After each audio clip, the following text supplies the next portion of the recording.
My distant wife and I have been reborn together, but I'm not happy at all. I even deliberately avoid her. In our previous lives, we were the envied couple from high school to college graduation. After 8 years of dating, we entered the palace of marriage. Then her career also took a major leap forward.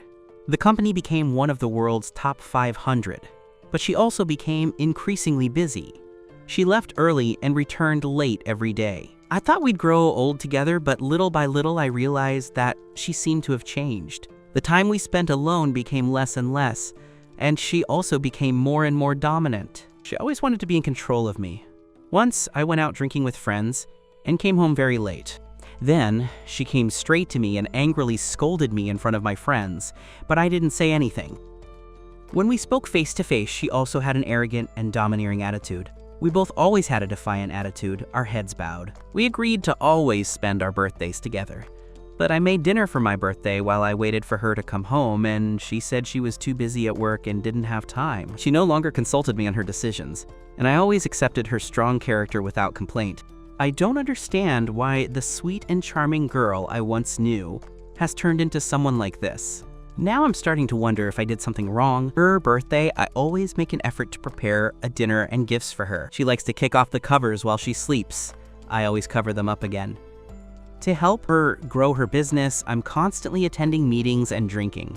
My body also suffers from working tirelessly. I'm getting weaker and weaker. She has stomach problems. I often make soup and take it to her. In winter, her limbs are always cold. I can't stand watching her look at me with those pitiful eyes. In the end, I always indulge her, reaching out to put her hand in my pocket and absorb the warmth. I thought for a long time and couldn't figure out where the problem was until that day. Susan Rowe and I were getting ready to visit my parents. I saw her looking tired, so I suggested driving, but she rudely rejected it. Just sit in the passenger seat and behave. I'll drive. What about the mountain road? When I got my driver's license, you were still in the cyber cafe playing League of Legends with your friends. In the end, I couldn't convince her, so she drove and we set off. But I didn't expect to crash into an oncoming train. The moment we were about to collide, I hugged her tightly. I don't know how much time passed. I slowly opened my eyes from a pool of blood. I couldn't deal with the excruciating pain that was coming from my body. I lowered my head and looked at Susan Rowe in my arms. I only saw that her face was covered in blood. She was unconscious. I immediately felt a pain in my heart. Then I looked back out the window, watching the crowd outside trying to help. I pleaded in a weak voice. "Don't worry about me. Save my wife first." Then everything went black before my eyes. Consciousness slowly sank into darkness. But I didn't notice that 2 lines of clear tears flowed from the corner of Suinar's eyes. When I woke up again, I found that I had been reborn in the 2nd year of high school. I only saw the class beauty, Keichian, with a shy expression. She passed me a love letter. I didn't even have time to react. She quickly left with a pile of homework in his arms. However, I just smiled indifferently. Then I looked with interest at the love letter in my hands.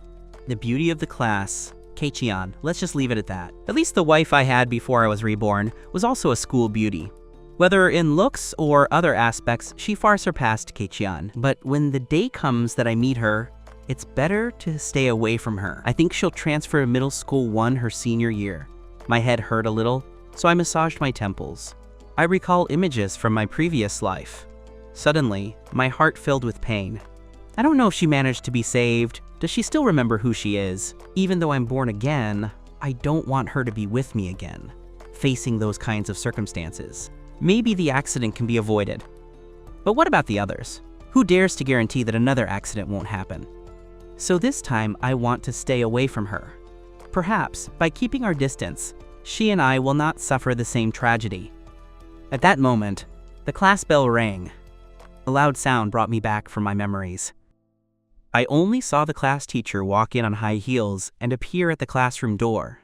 Behind her, there was also a pretty girl dressed in a white sweatshirt. The teacher adjusted her glasses on her nose and said to the girl, "Classmate Susan Rowe, you can find a spot and sit down. The teacher will go to the office to get your books." "Thank you, Professor." Susan Rowe thanked her sweetly. The teacher nodded and then left the classroom again. As soon as the teacher left, all the attention of the kids in the class was focused on Susan Rowe, including me. But my gaze was different from that of the others.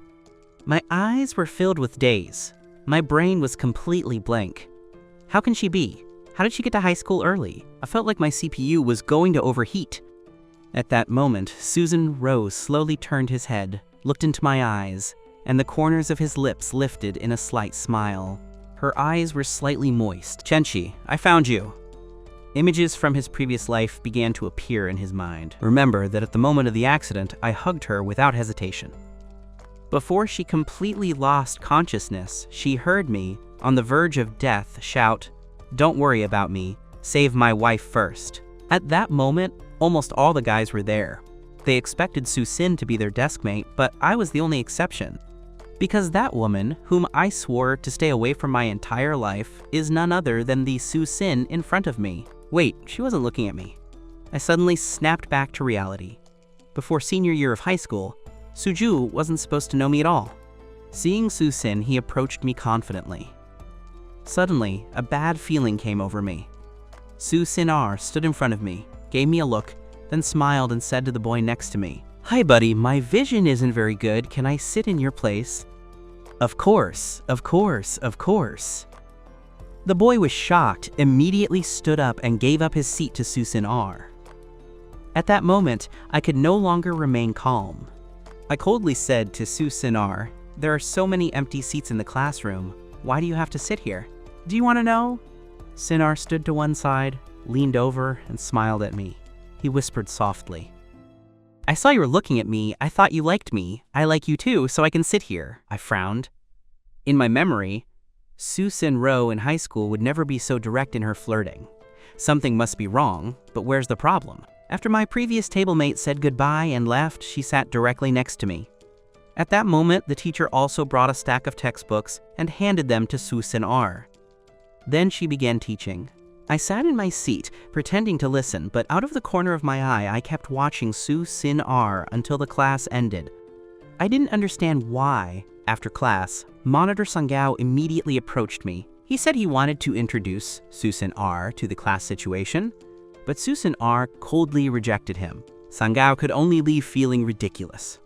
At that moment, Su-sin-ar suddenly turned around and said with a smile, "I'm so pretty that you've been staring at me all class." I quickly looked away and towards the window. "I wasn't looking at you," Su-sin-ar expressed. "Is that so? If you weren't looking at me, then why were you looking this way?" The board is hanging on the classroom door, Chenchi. Lying isn't something a student should do. As your deskmate, I have the right to teach you the basic rules of student conduct. I said coldly, "I'm thinking of going to find Sangao. Anyway, he came to find you to flirt. Go find him." A child. "I'm not interested," Su-sin-ar pouted. "Is he a boy?" I started to speak, but stopped abruptly, because I remembered I barely knew Su-sin-ar. In theory, I shouldn't know her age or her birthday, much less know that Sangao is a little older than both Su-sin-ar and me, so I changed the subject. "Judging by your appearance, you should be younger than me." Oh. Buddy Chenchi, you are very clever. Su. Sin-ar smiled as she pressed her lips together. "You guessed it. Indeed, I am younger than you. So since you're not interested, there's no reason for you to be so nice to me," he said with a serious expression. At this point, I couldn't worry about figuring out why she had transferred earlier. Now I just wanted to get rid of her as quickly as possible. But who would have imagined that Su-sin-ju would say, "You are not the same." "How am I different?" I asked in confusion. "Do you really want to know?" Su-zhao leaned forward slightly, moving closer to me. At such a close distance, I could even clearly hear his breathing. I took a deep breath and looked at the face of the girl in front of me. I couldn't help but recognize her. Su-sin-ju really is very pretty, even in this age when she's still in high school. Su-sin-ju came close to my ear and said, "Then I'll tell you a secret. You mustn't tell anyone a secret." Hearing that, I frowned and then nodded slightly.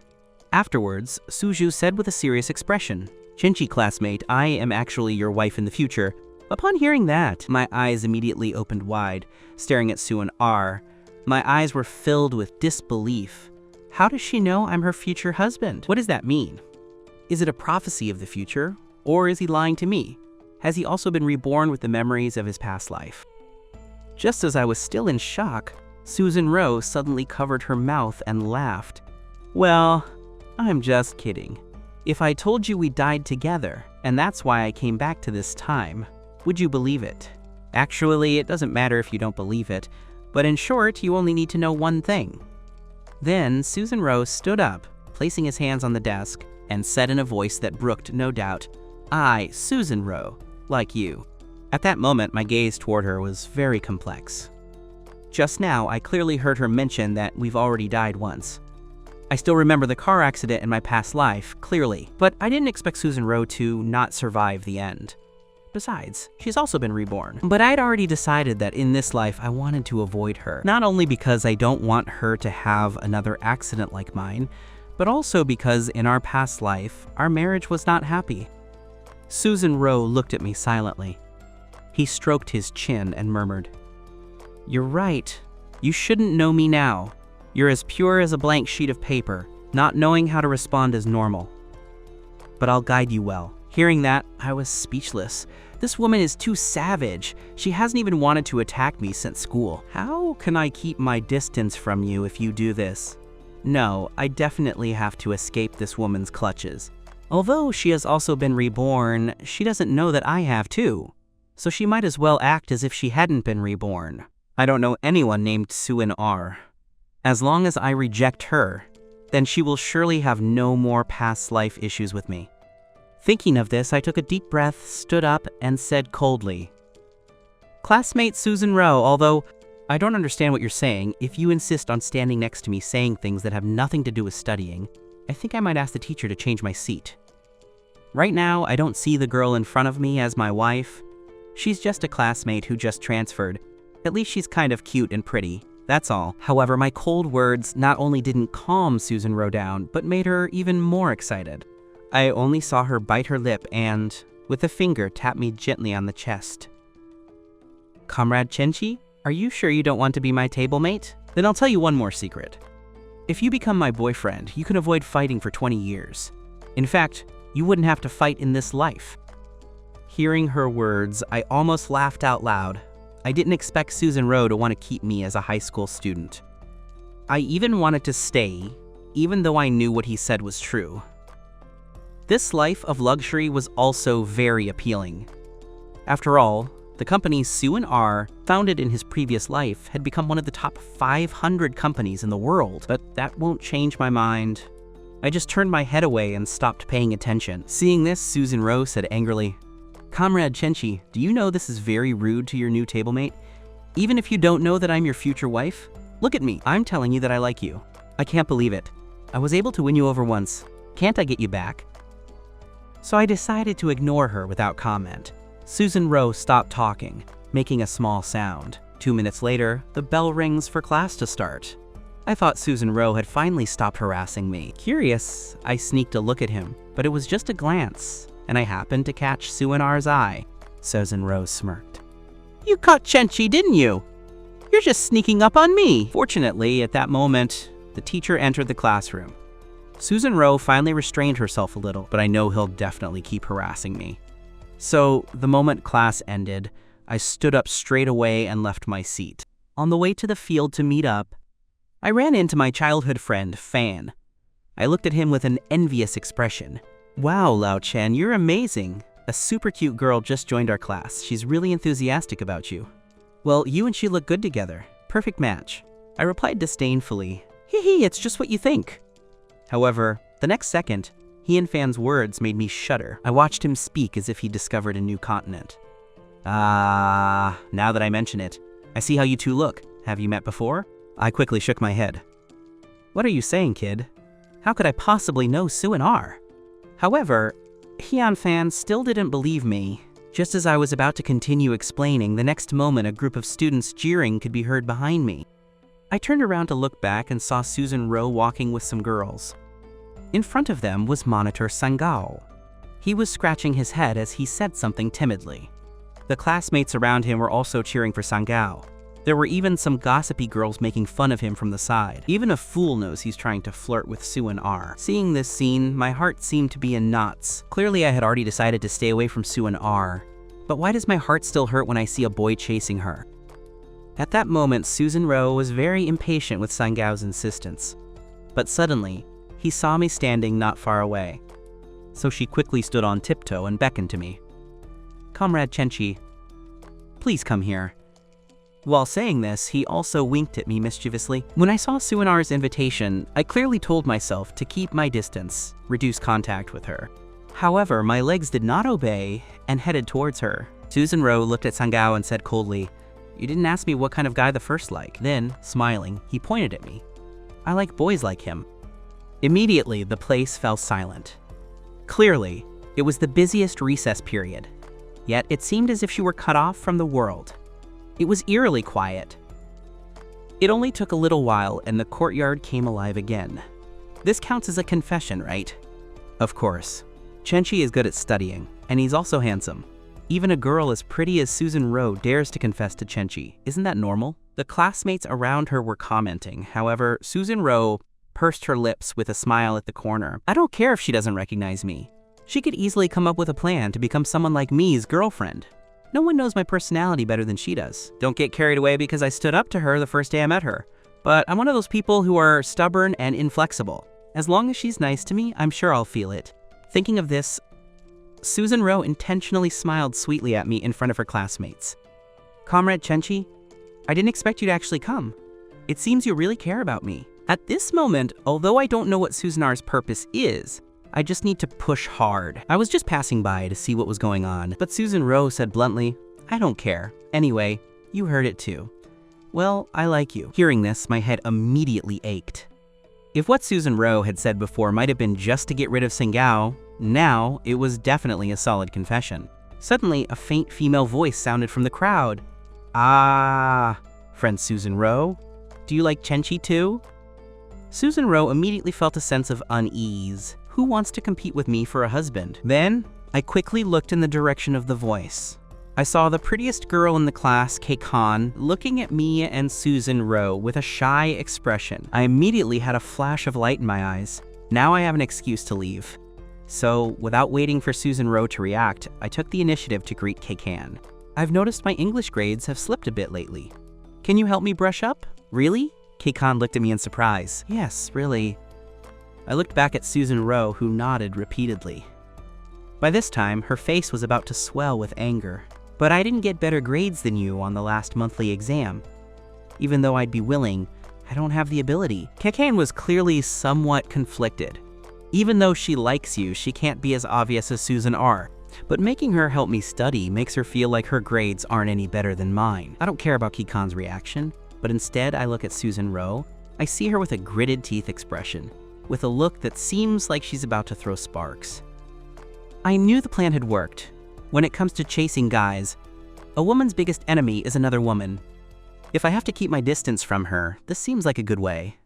But before I could continue thinking, Susan Rowe said word for word, "No need to bother, Comrade Kei-kan. I'll come and help you with your language." At that moment, both Kei-kan and I were stunned. This script doesn't add up. Shouldn't she have left in a huff? However, the next second, Susan Rowe directly took my hand and we walked towards the school's small forest. "I heard that before I got to class this morning, classmate Kei-kan sent you a love letter, right? What exactly does that mean? Honestly, I don't quite understand." But remembering that I should keep my distance from her, I also decided to calmly say, "Yes, it's still on my desk. Do you want to see it?" I said the last 3 words on purpose. "I want to see Cheng." Since you've already left it on the desk, then Sigar M doesn't care about his love letters, so I have no need to see them. Susan Rowe, on the other hand, sees everything clearly. "So why are you asking about this?" "I'm just curious. You clearly don't like Kei-kan. Why are you intentionally approaching her in front of me?"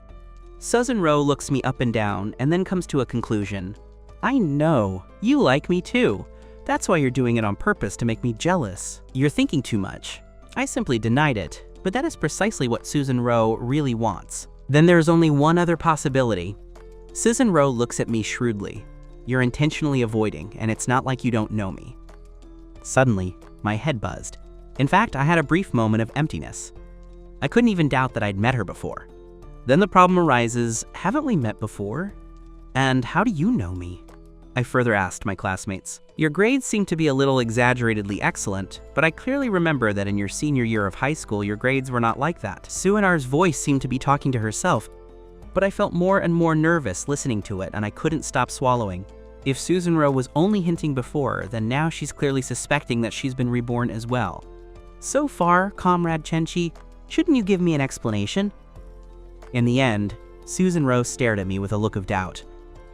I looked into Suin Raoi's gaze, and for a moment I felt a chill run down my spine. However, seeing my reaction, he became even more convinced that I too had been reborn. His eyes immediately filled with tears. Chenchi, you bastard. Ever since I was reborn, I asked my dad to help me transfer schools just so I could come and join you earlier. And besides, it was you who followed me on your own initiative. But you, wretch, have clearly also been reborn, and yet you defy me every day. The more Susan Rose thinks about it, the angrier she gets. I look at her so sad that I feel a deep sorrow in my heart. I want to hug her and comfort her, but when I think about what that mysterious voice said before the rebirth, if Suin and I were together like in our previous life, then, affected by the law of karma, we would both continue to face the calamities of our previous life, even though there's only a 1 in 10,000 chance. I don't want Susan Rose to face such a desperate situation again, so I said coldly, "You've got it wrong." Now Susan Rose is even angrier. Then why don't you explain it to me? Even your classmates say your grades have improved rapidly. It's like you're a different person. How are you going to explain it? Hearing this, I couldn't help but breathe a sigh of relief, so I pointedly asked, "Do you doubt that my grades are a problem?" Susan Rose said, word for word, "Exactly. You suddenly remembered and asked these questions a long time ago. That's why your grades improved so quickly." As Susan Rose spoke, he even emphasized the 4 words, "Suddenly remember." I haven't. I was just studying seriously during the summer break. If you don't believe me, you can ask me any questions right now. But if I solve it, you can't talk about reincarnations again. Susan Rose looked at me with absolute confidence. Inside, I couldn't help but murmur. Have I really accused him without reason? No. I'll first pose a difficult problem to prove it. So Suin immediately agreed. Then he took me back to the classroom and wrote one of the toughest grammar questions in high school on a piece of scratch paper. She knew that in my previous life, what I was worst at was English. "You asked this question," Susan Rose said confidently. "Now I want to see you act interesting." However, I didn't hesitate for a second. I wrote the correct answer on the paper without thinking twice. Are you kidding? After being reborn, my mind is much brighter than in my previous life. Did you really think I was studying seriously for fun? These kinds of high school questions are child's play. At that moment, Susan Rose saw that she had indeed answered correctly. She was immediately stunned. How can this be? Could it be that my rebirth caused a deviation in the original timeline? It seems that it is not impossible. I deliberately said with disdain, "Actually, I've never understood what it is you doubt about me, Suin R." Coming back to reality, Susan Rose smiled at me sweetly. "It's nothing. I'm just happy to see a guy the first. Like being so talented, can I be happy for you?" By that time, she believed I hadn't been reborn. However, she didn't give up on her search for me. She always remembered what happened after the accident in her past life. I, seriously wounded, was shouting, "Don't worry about me. Save my wife first." At that moment, she felt like she was the happiest person in the world, because she had someone who valued her life more than anything else. That's why, even after being reborn and meeting again, I was always as indifferent as ice towards her. She never had the idea of giving up. Suddenly, Susan Rose seemed to think of something. Right, my husband is only 17 now. No wonder he's indifferent to me. It's probably because I didn't handle the situation properly. After all, at this age, boys are looking for romance. I'm so direct, that would probably confuse him. Maybe I should ask someone for help making a plan. So Susan Rose immediately searched for his best friend from her past life, Linnea. Because of their past life relationship, she knew very well about her various hobbies. So the two soon became good friends. Susan Rose then asked Linnea for help. Linnea was not far behind and directly suggested that Suin R. So at noon, as soon as I returned to the classroom and sat down, Susan Rose came over with his head lowered. "Comrade Chenchi, I was wrong. Okay, I admit. I said something earlier about reborn. You'll be my future husband. It was all my own invention." I couldn't help but look at her in confusion. What else does she want to do? She even dared to deny the fact of rebirth. There must be some plot. Just as I was thinking about Suin R's purpose, she came closer with her face and spoke in a soft tone. "So I sought you out to talk. Could you please stop being so cold? After all, I'm also your desk mate, right?" Although I was a little confused, I nodded gently. Susan Rose winked at me again. "As colleagues, I can share with you what I like. I know I don't have room to push back." After all, what she said was quite clever. Just as companions. I'm not a revenant, nor am I the bride of the future, nor am I even her suitor. I'm simply a companion. So I asked with resignation, "What thing?" Then Susan Rowe pulled a phone with headphones plugged in from under the desk and handed one to me. It was a song I really liked. Hearing this, I looked at her doubtfully. This girl went around in circles just to hear a song. Something's not right, I have to be careful. Then, skeptically, I put on my headphones. Immediately, familiar music reached my ears. This is one of my favorite songs from my past life. I surprised myself inside. No, it can't be. Does this girl still doubt me? Is she starting to test me again? I glanced at Susan Rowe silently, but saw her smiling sweetly. Her smile had a mischievous tinge. How about it? Does it sound good? I like it a lot. However, while Susan Rowe waited for me to respond, she continued trying to establish more conversation topics with me. I simply took off my headphones, then pointed at the textbook in front of me. Thanks. Your song is very good, but I have to work hard to study. My family situation isn't very good. After saying that, I turned my gaze directly back to the textbook. Only Susan Rowe remained, slowly turning to stone.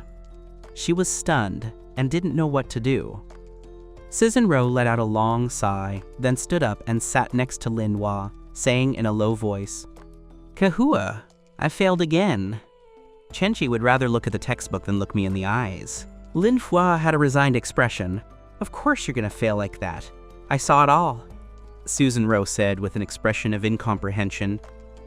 "Isn't that what you call appealing to their tastes? This is something I worked hard for. I only managed to secretly find out which songs he likes. I even downloaded some especially for him to listen to during lunch." Manhwa said, disappointed, "Because you're not living up to your potential. What I'm saying about appealing to his tastes isn't what you mean by that. Do you know what kind of girls he likes? For example, guys like, or even girls like." Hearing this, Susan Rowe asked cautiously, "I think I heard others say that he likes pretty girls better." That's very simple. Instead of actively attacking, it's better to be passively courted. It would be good if you developed into the cute girl type. For a moment, Susan Rowe was speechless. It's not just Yi. Although her appearance and personality are indeed like this, since becoming president, she has maintained the image of a strong woman. Now, making her act cute is really a bit difficult for her. However, in the afternoon class, Susan Rowe would occasionally glance at me. Until, as we were leaving the school, she suddenly asked, "Comrade Chenchi, when you get out of class, do you want to go to the court to play basketball?" Hearing this, I slowly began to remember. Before, almost every day after school, I would play basketball for 2.5 hours before returning to the dorm. Besides, in my previous life, I met Susan Rowe through basketball as well. Only since I was reborn, I've gone less often. So as not to make her doubt, I pretended to say that she should play for a while before returning to the bedroom. "But what does it matter to you?" Susan Rowe smiled sweetly. "I can cheer you on while you play." Then she made a heart sign with her thumb and index finger crossed across her chest. At that moment, I could hardly contain my laughter. I hadn't expected that. The cold, stern president of my previous life said she wanted to see me play and then made a heart. But I remembered that, in my previous life, Susan Rowe used to pull adorable little poses on me too. No. Is she trying to test me again? I tried to look calm and glanced at her finger. "Sorry, I don't understand what you mean." Then I left directly. Seeing this, Susan Rowe was almost in tears. I wish I could slap him. At first, everything was fine with my adorable ways. But in 2010, how strange is this heart? Mistake after mistake, I haven't been able to adapt to these times. The next morning was the diagnostic exam. This, of course, was a piece of cake for me. However, for Susan Rowe, it was harder than climbing the sky. Finally, I finished the exam with great effort.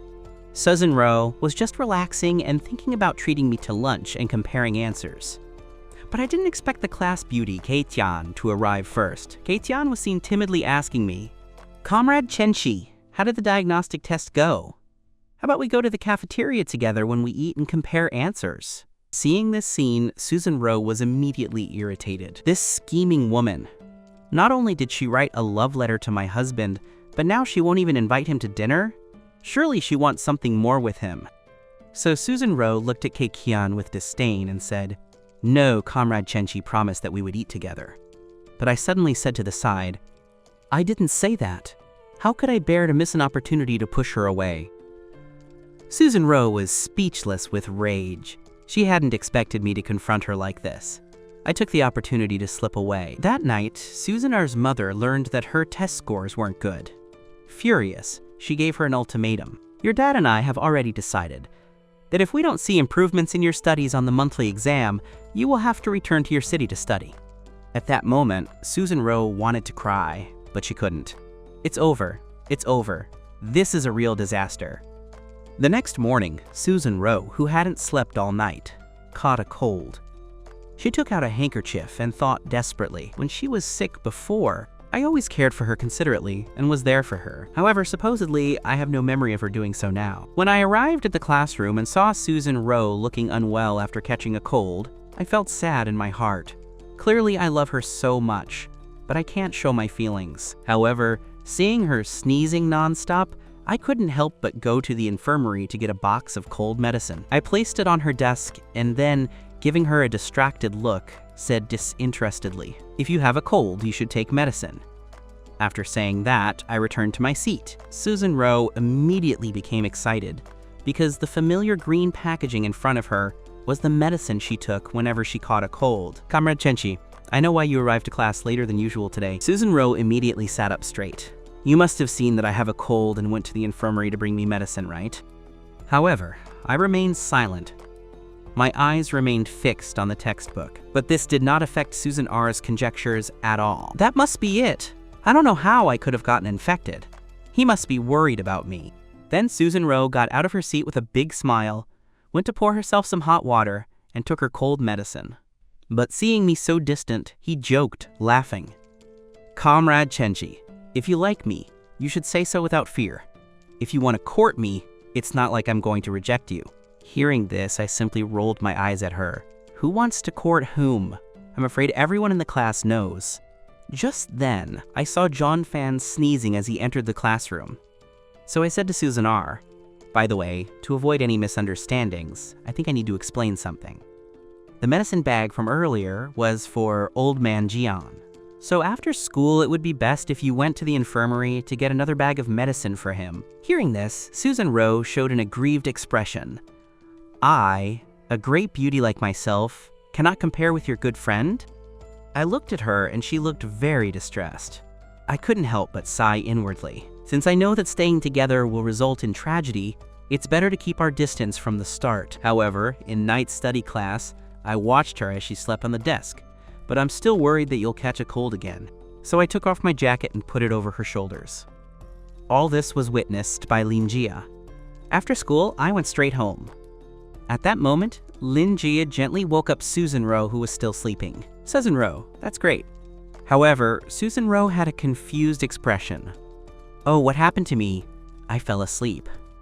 Lin Jia said mysteriously, "Touch your shoulder." "My shoulder? No. Is that Chenchi's jacket?" Susan Rowe took off her jacket and then searched my figure everywhere. She wanted to give me back my jacket. Meanwhile, Lin Jia looked at her as if she were a fool. "You didn't fall asleep, did you?" "Today is Friday. He's already gone home." Lin Jia sighed. "That's a shame. He cares a lot about you. If you go give him back the jacket and confess your feelings, maybe you can win him over." Suddenly, Susan Rowe had a brilliant idea. "It's not a shame at all." Lin Jia's words reminded her of something. "I can use the excuse of returning the jacket to approach him. I know where he lives better than I know the route to my own house. It's just, I don't know if my boyfriend will be surprised to see me." Saturday morning, I was in my bedroom reading while a light rain was falling outside. Suddenly, there was a knock at the door. When I went to open it, I found Susan Rowe standing outside.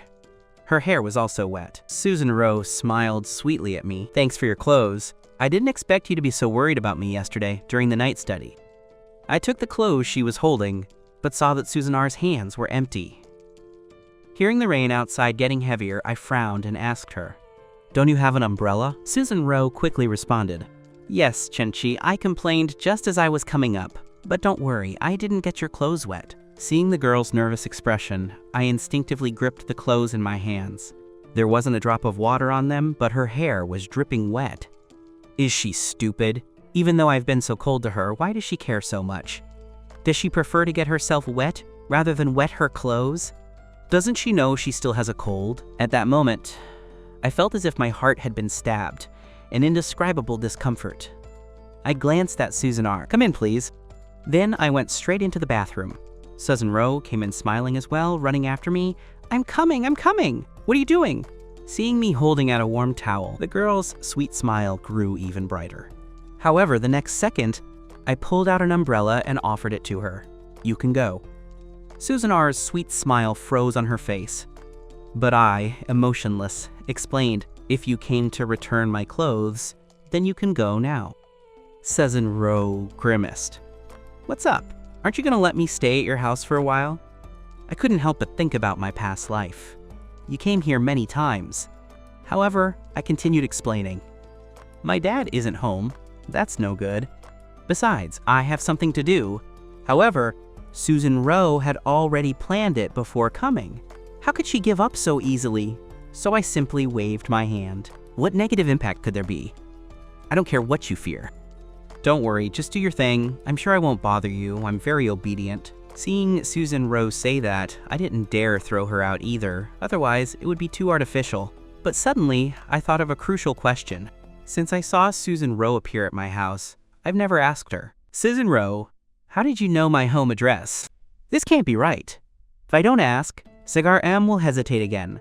So I feigned curiosity and asked, "By the way, how did you find my house?" But Susan Rowe had already thought of an excuse. "I asked my classmates." After that, I didn't ignore her anymore. Instead, I went to the living room to grab a random magazine and returned to my room. However, Susan Rowe also came in behind me. I sat in the chair and flipped through the magazine without paying attention. I didn't care about the book's contents. I was just trying to deal with Susan R's excuse. However, Susan Rowe was only silent for a moment. Then, suddenly, she opened her eyes wide and looked at me. "Comrade Chenchi, look at this." I noticed that Susan R's tone was a little strange. I said casually, "Just to pass the time, watch whatever you want. It doesn't hurt to learn a little about things that interest you." Susan Rowe, with a complex expression, pointed at the cover. "But why are you interested in this? Do you have any problems with that?" At that moment, I finally realized something was wrong. So I looked where Susan Rowe was pointing. I saw large letters on the cover. "Men's Healthcare. Experts explain it for you." Immediately, my face blushed. There's a problem there.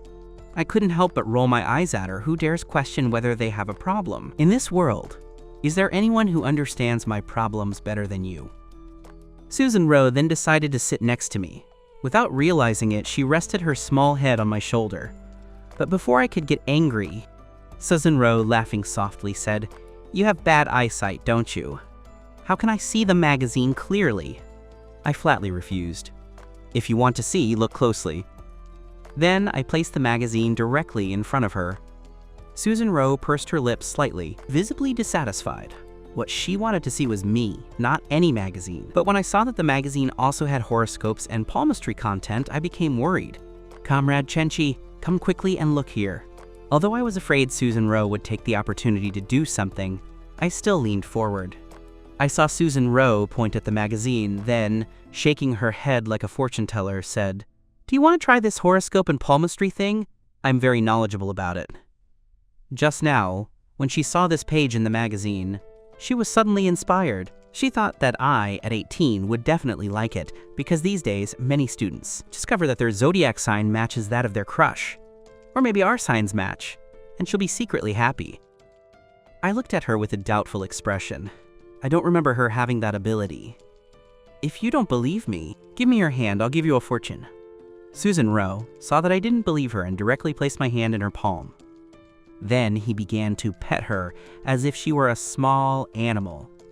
However, seeing her expression of pleasure, I was speechless. Suddenly, I felt mute. "You call that fortune-telling?" Susan Rowe saw something wasn't right and immediately got a little nervous. Then she remembered I was only a high school student and started tricking me again. "You have to feel it out carefully. That way you can accurately calculate your fate." Seeing Susan R's serious expression, I smiled softly. "So what have you discovered?" Susan Rowe was performing a trick, moving her fingers randomly in my palm. "Look, This great fortune teller has done the reading for you. Your luck in love has been on the rise these days. Looking at her seriously, I suppressed the urge to laugh.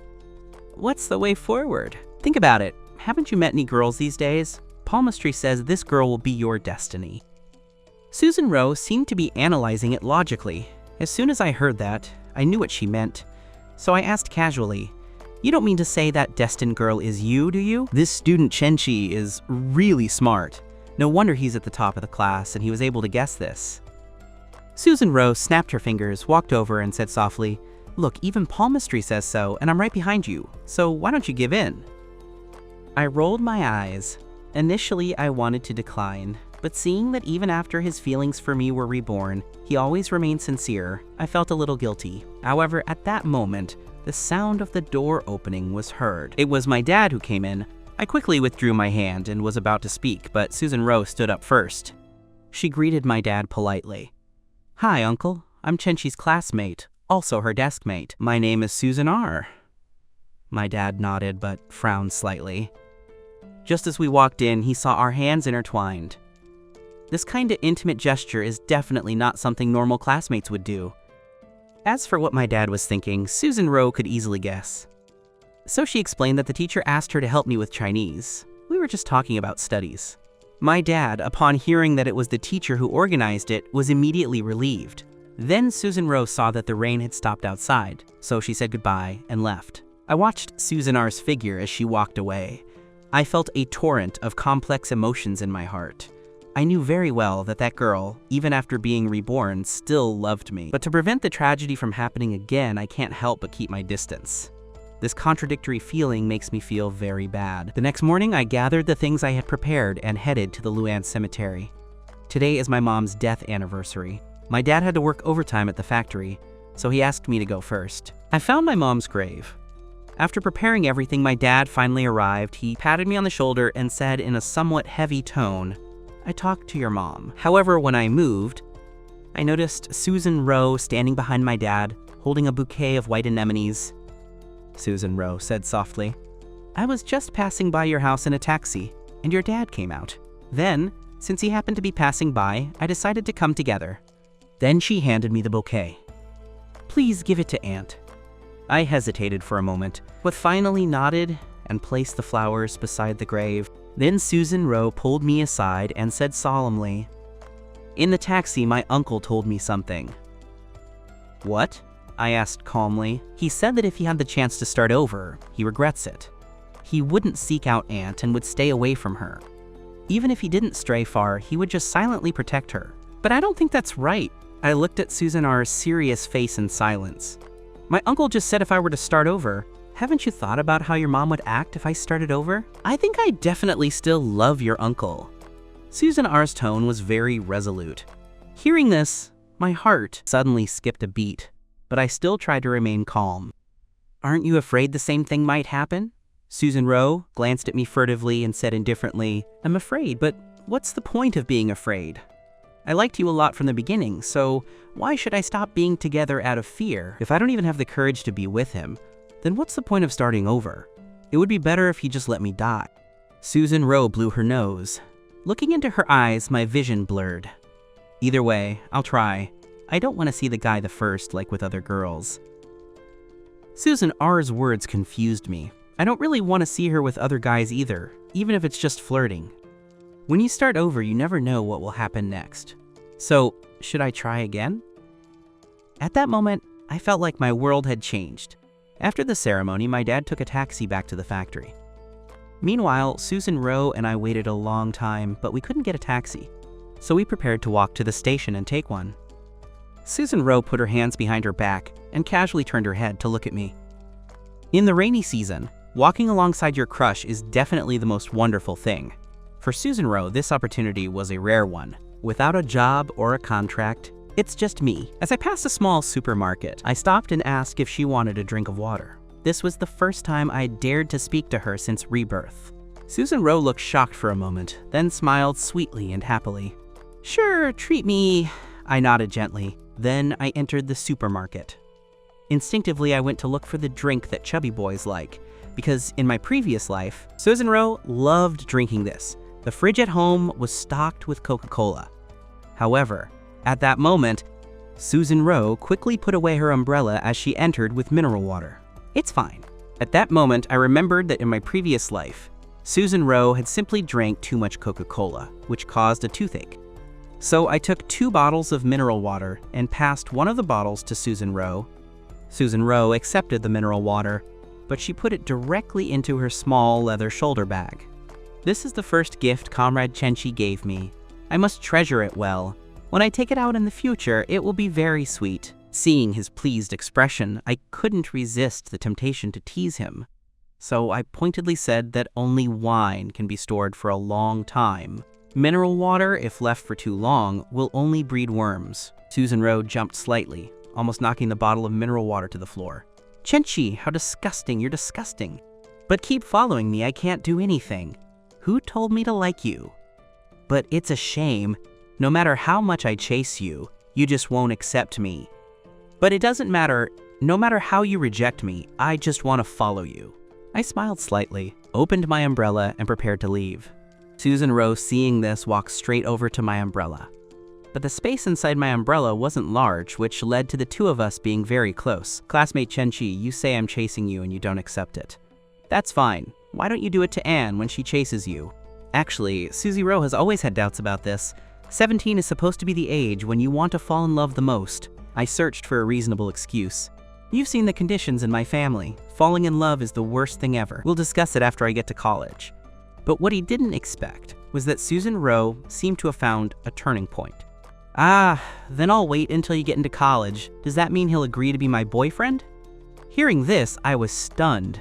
I didn't expect Susan Rowe to say something like that, but in my heart, I couldn't help but get excited, thinking that he had already decided to try to change. So I intentionally said, wait for me until college, yes. Anyway, I've already decided. As long as you promise to be your girlfriend, I can wait as long as you need, Susan Rowe said very firmly. Whatever. This time I didn't reject her directly, but instead gave her an ambiguous answer.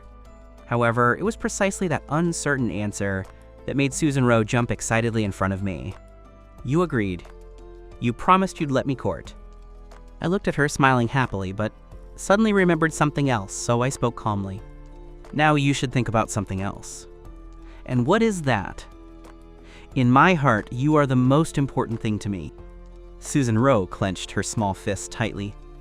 That is the meaning of her rebirth. But when I told her that the monthly exam was after the weekend, the excited Susan Rowe seemed to have been put on hold. I'm done for.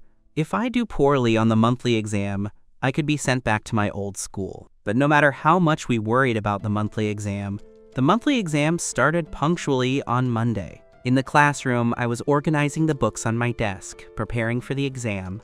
My eyes glanced worriedly at Susan Rowe. With her level alone, she surely can't get good results. If I want Susan Rowe to avoid having to transfer schools, I'll have to find a solution. So I decided in my heart, if it doesn't work, I'll just be able to help her cheat. Meanwhile, Sukai was nervously twisting his sleeves in his seat. It's over, it's over. The first class is a language exam. She had originally planned to review her books after each exam, but she hadn't expected it to start with the language exam, which is her worst subject. Suddenly, seeing me beside her, her eyes lit up. Of course, Chenchi has good grades. Her location is convenient. She wouldn't be perfect for helping me cheat. But at that moment, the teacher said in an unequivocal tone, on this monthly exam, everyone must take it seriously. If I discover anyone cheating, don't blame me if I report an expulsion. Those who assist in cheating will receive the same treatment. Hearing the consequences so serious, Susan Rowe could only swallow the words that were about to come out of her mouth. Those words soon led to the start of the exam. Susan Rowe stared at the exam paper with a hopeless expression. Just as she was deep in worry, I secretly left a sheet of paper with the answers, and the scratch paper with Suan Ra's name on it lying on the floor. Between her and me, to keep the scratch paper from flying everywhere, I even put a pen on top.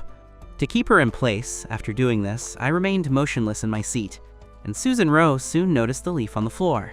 At first, she looked at me in confusion, but saw that I wasn't making any strange movements. She thought he was too focused on the exam, and didn't realize he'd dropped the scratch paper. But a problem soon occurred to him. Would there be any test answers left on the scratch paper?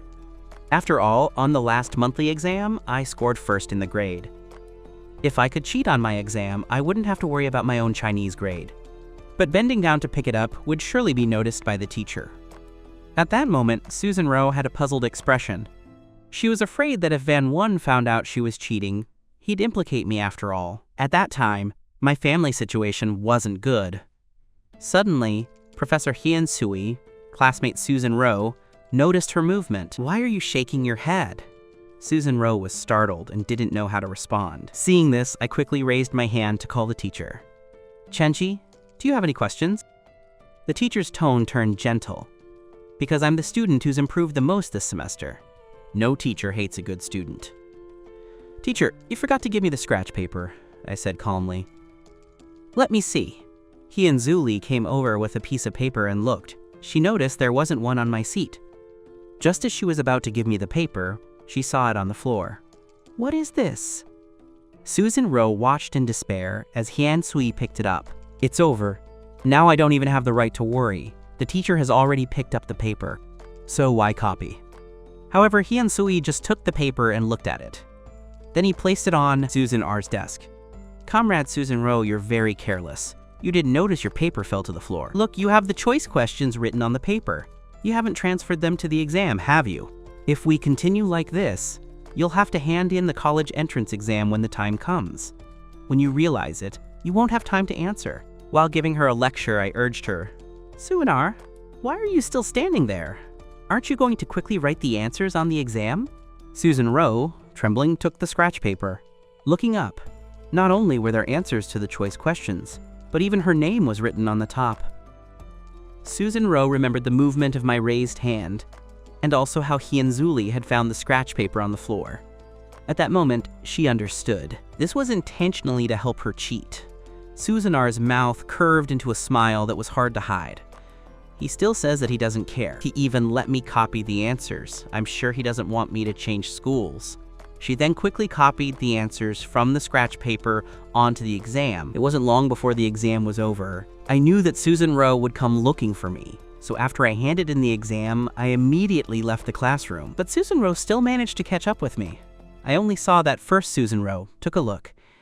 "Is there any teacher or classmate around?" Then she approached me and whispered in a low voice, "Classmate Chenxi, are you afraid that I will transfer?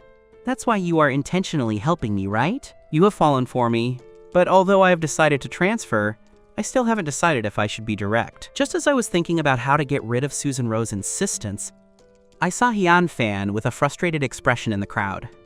Suddenly, I had an idea, so I said to Suanar, "It's okay. Since you mentioned it too, I'll be honest." Hearing this, Susan Rowe's heart tightened. Do I have to admit that I finally like him? However, the next second, I pointed at Jing Fan and said, "The scrap paper is for old man Jing. He has always wanted to copy my answers. The reason why I wrote your name is because I'm afraid that if he gets discovered, I will get expelled." I took advantage of Susan Rowe being in shock and quickly left. Watching my figure walk away, Susan Rowe immediately understood that the test was cheating. Stomping her feet in rage, the monthly test soon ended. Just as Susan Rowe was still worried, the head teacher, Hin SHL, announced the results. As expected, I was first in the class again, and Susan Rowe also got 120 points in language. Jin SHL smiled and said, "I believe everyone can learn from students Chenxi and Susan Rowe, help each other more in studies." Susan Rowe approached me and smiled mischievously. "Classmate Chenxi, the head teacher sees us as role models. Do you know what this is called?" I asked, confused. "What is this called?" "It's called a model couple," Susan Rowe smiled sweetly and said. Then she looked at me excitedly. "Classmate Chenxi, tonight let's not go to the cafeteria. I invite you to dinner outside of school. What do you think? Consider this as my gratitude to you, although in my heart I would like to. I can't tell her directly." "Forget it, I don't want to go. Better look for someone else." Susan Rowe grabbed my arm. "Well, after all, I am your suitor. Why do you despise me so much? Is it because you like me? You get nervous around me. That's why you don't dare to go out to dinner with me." I let out a light laugh. Susan Rowe really knows how to imagine things. Seeing that playing with feelings didn't work, Susan Rowe, kicking and screaming in rage, said, "I won't eat. I'll go eat with others." However, at that moment, a boy from another class appeared in front of Susan Rowe. "Classmate Susan Rowe, Can I treat you to dinner? Susan Rowe was speechless. Just now, she said she would eat with others. It was just a tantrum. She never imagined that there would actually be a boy who would come and treat her. Susan Rowe quickly wanted to explain. But before she could organize her words, I stroked my chin and began to speak slowly. You didn't say you would treat me to dinner. Aren't you going back to your dorm first to leave your backpack? Then come wait for me in the courtyard. Hearing this, Susan Rowe jumped for joy. Great, Chen-Chi. Did I know you liked me? I pretended to be dissatisfied and said, It's just dinner. What are you thinking? With that, I walked straight out of the classroom. Susan Rowe smiled and said, That's Chen-Chi. We had already arranged to meet up. At that time, this boy clearly didn't know that Susan Rowe was chasing me. Classmate Susan Rowe, have you met a boy for dinner? Susan Rowe smiled happily and said, Yes, I have a dinner date with the boy I like. There's nothing else, so I'm leaving first. Then, singing a song, she headed toward the dormitory, only leaving the boy standing there speechless. After Susan Rowe went back to her dormitory and changed her clothes, she quickly ran to the courtyard to look for me. She took a few deep breaths. Partner Chen-Chi, I've arrived. What are we gonna eat? Susan Rowe, who was already pretty, after a little makeover, looked even more beautiful. Even I couldn't help but look at her a few more times, but I won't say it out loud. Are you asking me? Susan Rowe looked confused. If I don't ask you, who else am I going to ask? I thought you were asking about the boy you met. Susan Rowe got worried right away. It's not what you think. That was a coincidence. Susan Rowe immediately became worried. It's not what you think. That was a coincidence. I don't actually know him. You have to trust me. At that moment, I saw that Susan Rowe was about to cry from anxiety. I had no intention of teasing her any further. If you have no idea, then I'll take you somewhere. So I took Susan Rowe back to a previous life, to a small restaurant we used to go to. The restaurant is still in a small alley. Under the gradually darkening sky, the gloomy alleyway seemed a little frightening. Susan Rowe followed me carefully as I entered. Why do I have the feeling it's a little spooky? There won't be any danger, right? Susan Rowe said instinctively. Are you afraid of meeting bad people, or are you afraid I'll do something? Joking, Susan Rowe chuckled. Of course I'm not afraid. After all, there's hardly anyone here. If I find a bad guy, that bad guy is you too. If you're going to attack me, I'm sure I won't resist. What I'm afraid of is that you won't dare do it. I looked at Susan Rowe with an expectant expression. This little girl is also a source of laughter and tears. I know what she's thinking at her age. Now that can't be less than 3 years. Soon we arrived at the door of an old restaurant. Susan Rowe poked her head out curiously when she saw the Chinese restaurant on the sign. After those 4 big letters, she was immediately shocked. This isn't the restaurant I took our first date to in another life, but how come it's here? Then Susan Rowe showed a big smile of happiness. Then let's eat here. The food here is really delicious. Susan Rowe is very excited. I didn't expect my first date in 2 lifetimes to be here. We're all eating at the same restaurant. I looked at her and asked with fake curiosity, Have you been here? Susan Rowe smiled mischievously. I've been here once, but it was a long time ago. Susan Rowe and I had just entered the restaurant. She skillfully ordered the dishes she wanted from the owner. Then she said to me with a smile, Comrade Chin-Che, you're saying this counts as a date? I answered without thinking, Of course not. Susan Rowe looked at me with her big eyes. Why did you agree to be courted? It doesn't count as a date if we sit down to eat together. I couldn't help but laugh and cry a little at what Susan Rowe said. It's just eating together. I eat with Old Man Hyan every day. Maybe I'm also having a date with him. Susan Rowe smiled mischievously again. Don't think I'm that kind of 16 or 17-year-old girl. I'll tell you something. The boys and girls are dining alone, so that means they're on a date. Susan Rowe stuck out his tongue, then said seriously, so not understanding it is normal. Suddenly, Susan Rowe sneaked up on Chin-Che. Actually, not being in a relationship doesn't matter. You can try dating a girl? Susan Rowe said very seriously. And with such absurd advice, the situation became very funny. I smiled resignedly. Do you mean, for example, going out with me? Susan Rowe nodded repeatedly, then said with great conceit, Look how pretty I am. I can't believe you don't have feelings for me. You're severely ashamed to admit it. I understand all this. I looked at Susan Rowe speechlessly. At that moment, The boss served the soup first. Susan Rowe immediately poured me a bowl and continued asking, "Student Chenchi, don't you take it seriously?" Although I'm very willing to do so, I actually reject it verbally, not suddenly considering it. I've changed my tune. "I'm actually somewhat curious about relationships. Still somewhat curious. Can you teach me?" "I'll teach you the language. You teach me how to have a relationship? Then we'd be even." Susan Rowe nodded with a naive expression. After a while, she realized with an excited smile and said, "Student Chenchi, I wasn't mistaken, was I? You're saying you're letting me teach you how to have a relationship." I pretended not to be happy and said, "You don't want to." Susan Rowe smiled mischievously. "I'm more than willing. If I wasn't willing, then I'd have a problem." Susan Rowe coughed twice, pretentiously. "So since it's Professor Shays who's teaching you, Student Chenchi will have to listen carefully to my requirements. Since it's about teaching you how to have a relationship, that's for sure, there must be a teaching object for the relationship, right? So the teacher has to give in for the good of the community. So it becomes your teaching object, despite everything, right? I'm also your only suitor. This organization is also fair and reasonable, isn't it?" Susan Rowe said this with great seriousness. It's as if she were with a naive boy who knows nothing about love. I had a hard time restraining myself, so I didn't laugh out loud. Susan Rowe's little eyes started to move. "Comrade Chenche, there's no time to waste." "You speak." Susan Rowe stood up and took my bowl. "In a relationship, lovers should be intimate. It's necessary to be close. For example, when eating. You love seaweed soup, so I must serve it to you. What else?" I took the bowl and took a sip. Susan Rowe took a piece of eggplant and offered it to me. "And for example, if you like to eat stewed eggplant, open your mouth. I've already done that without words." "You're teaching a 3-year-old. Put on a show. After all, your girlfriend treats you well. You just have to accept it," Susan Rowe pouted. I laughed in resignation. "What am I supposed to do?" Susan Rowe pointed out.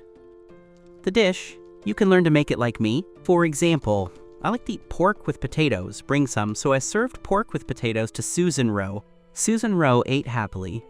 This was very good. Afterwards, Susan Rowe kept serving me food, and every time she served me something I liked. Then she asked me to feed her. We started at 8 and ate until almost 9, although Shiz's stomach was already quite full, but she still called the owner to order more food. I laughed in resignation. "You haven't eaten enough." Susan Rowe laughed happily, and she said she was already full, "But I still want to eat what you're giving me. It's too good." "Then I won't eat. It's on me." After saying that, I paid the money. Susan Rowe quickly said, "Comrade Chenche, we said I'd treat you to a meal." I smiled mischievously. "So on a date, who pays? When a couple goes out to eat, who pays?" Susan Rowe responded with an "oh," obediently giving in. After paying the bill, the two of us left the restaurant. By then, the sky had already turned completely dark. Susan Rowe, like most of the girls, she's afraid of the dark, and she was walking around holding my clothes. "Comrade Chenche, you've been very good, you know. How do you protect your girlfriend?" Susan Rowe looked very satisfied. "However, we can't go back to the dorm now." "Why?" I asked curiously. Susan Rowe smiled mischievously, said naturally, "Because after eating, the bride wants to hold your hand. The groom should also accompany, right?" So at Susan Rowe's request, we went to a milk tea shop across from the school again. We ordered 2 cups of chocolate milk tea. Susan Rowe craned his neck forward, used my straw, and took a sip of my milk tea. Then she used a straw to scoop out the remaining pearls in the milk tea. Is it childish or not? I looked at her with resignation. Even if it wasn't the age I'd been in my previous life, even at 17, what Susan Rowe did is also quite childish. Where is it childish, Chinche? Looking at you, it's obvious you weren't paying attention in class. Susan Rowe put her hands on her waist and adopted a serious expression. This is called a girl approaching you. How can you say it's childish? So what should you say? I looked at the innocent girl in front of me with interest. You should say, honey, you're just adorable. I'm completely enchanted by you. This line from Susan Rowe left me a little confused. I couldn't help but laugh out loud. The next morning, I would usually buy a loaf of bread and go into the classroom, but today, Susan Rowe arrived even before me. Classmate Chin-chae, you milk. Susan Rowe put the milk on my desk. Since the first day she transferred here, she'd bring me a carton of milk every day, even though I never looked at it. Then, during recess, she'd throw it in her crate. At this time, I took the milk and put the straw in. Thanks, Susan Rowe, smiled and shook her head, laughing at nothing. Because she's not completely ready for you. I want to drink it too. Hearing that, I was a little stunned. With just a carton of milk, how can two people drink it? However, the next second, Susan Rowe pulled out a straw from somewhere and stuck it straight into my straw without waiting for me to speak. Susan Rowe went ahead and said, "Don't ask, asking is teaching, learn a little." Before 8 o'clock, homeroom teacher Jing SHL arrived early to the classroom, cleared her throat, and announced that Friday's parent-teacher meeting would be held. She concluded the meeting and asked everyone to grab their books for class. When the first class ended, Suan immediately turned around and looked at me brightly. "What are you looking at?" I looked at her out of the corner of my eye because you're pretty. Susan Rowe made a sound and stopped. She noticed that I didn't seem to have any reaction, not even glancing at the text from the class we'd just finished. So she said, disgruntled, "Hey, Chin-chae, you should say you're pretty too." I nodded and said lightly, "Hey, you're pretty too." Susan Rowe looked at me with that disdainful attitude and immediately got angry. "Look over here." After a day of classes, Susan Rowe was very satisfied. After all, this way of teaching about love, as long as it's not too exaggerated, I won't refuse anything he asks of me. How to use my pen to do homework, memorizing formulas and the text before he recites it to me. This method also has disadvantages due to relationships at school, going to the cafeteria together to eat, and it's not very convenient for him to invite me out to the playground. Besides, my excuse is very reasonable. What if the teacher sees us at that moment? Susan Rowe couldn't help thinking, and we looked like an old married couple. Why be afraid of teachers? Finally, it was time for night studies. Hing SHL was called to a meeting by the head of the year. During night studies, the class representative, Sango, sat on the stage. "Comrade Chin-chae, there's no master now, right?" Susan Rowe turned to me. "So what are you planning to teach me?" Of course I know, she's using the excuse of teaching me about love to flirt with me. Let me think. This class is very important, Susan Rowe said seriously. There's no parent-teacher meeting on Friday. You know what that's called between couples? Hearing this, I blurted out, "Meeting the parents, fellow Chin-chae. You're too clever." The look in her eyes. This girl wouldn't believe she was a 7-year-old, would she? Then I straightened up. "Night. Your teaching time is over." "What does that mean?" Susan Rowe didn't understand. "I've told you to guide me in love, I'll help you with Chin, and I'll review you a little during the night studies. So how do you plan to help me review?" Susan Rowe gulped nervously. "Given that you're helping me so enthusiastically, I must be twice as enthusiastic as well." That Snow looked surprised to hear this. Honestly though, I smiled slightly. You have to copy the classical texts 20 times. Susan Rowe didn't think that what's called double enthusiasm actually refers to copying classical Chinese texts. It's very annoying. However, what she didn't expect was the most frustrating part. It wasn't even copying classical Chinese texts. Right after class, she invited me to go eat outside the school. I threw a language support book at her, everything on the page I folded. They'll check it tomorrow. Susan Rowe was stunned. "You're assigning me homework? If you don't finish it, then don't talk to me about how to have a relationship. Take care of yourself first. Before you talk, okay, I'll do it," Susan Rowe said weakly. This threat was deadly to her. Upon returning to the residence, Snow let out a long sigh. Linu asked curiously, "Why did you have such a happy expression yesterday, with that air of love that feels bad? Why are you so gloomy today?" Susan Rowe, with a complicated expression, took out the help book I gave her. "Don't tell me you also bought a help book." Lincia's eyes widened. "You should know that ever since Susan Rowe transferred until now, every time she does homework, she always has a frown on her face. How come now, on the other hand, his workload has also increased?" Susan Rowe said resignedly. "That was Chin-chae's assignment." Lin A suddenly understood, walked over and patted Susan Rowe on the shoulder, saying sincerely, "Little Ra, you shouldn't suffer so much. You have to think like this. Chin-chae's books, and especially your writing, are the fruit of his love." Susan Rowe was puzzled. The fruit of other children's love, but mine is a reference book. On Friday morning, the students in our class all had long faces. After all, there's a parent-teacher conference this afternoon. Those with low grades are probably worried about being scolded by their parents, and those with good grades are worried about being scolded by their parents. Grades also fear their behavior in class, accused by the head teacher. I'm afraid I'm the only one in the entire class who looks calm and collected. Not even Dulce Susanro was already trembling with her fists clenched. How nervous! How nervous! Chen-che, you're not nervous. There's nothing you can do about nerves. Grades and performance are certain things. Besides, you didn't do well enough on the monthly exam. Oh, it's not that I'm nervous, this XN expressed excitement, but I am nervous. You're not done yet. My little kind of love, what will I do when I see my future in-laws? I pursed my lips. What the hell is this girl thinking? How did she go back from being a cold, rational president to her edgy high school self after rebirth? Break time is when the students' parents come to school. Almost everyone is waiting at the classroom door, appropriately. Soon, my dad emerged from the crowd to celebrate my good results again. He even bought me a cell phone. When my dad entered the classroom, Sha immediately approached. Classmate Chen-che, save my phone number. She took out her phone impatiently, instinctively going to enter Susan Rowe's phone number. But fortunately, I reacted in time. After Susan Rowe revealed her number, I entered the number correctly. However, Susan Rowe suddenly stopped me. How can you put my name directly? Susan Rowe said discontentedly. So what should I write? I smiled immediately, understanding what this girl was up to. Susan Rowe said very confidently, I've told you so many times, you have to see me as your girlfriend. Who names their own girlfriend? You should write, honey, dear wife. I gave a light laugh, saying pointedly, then it really will be the last one. That H, Snow immediately lit up. It had been a long time since I heard him call her wife, but when she looked down, she saw that the name she had saved was Grandma. Susan Rowe suddenly went crazy. Am I that old? She immediately wanted to snatch my phone away.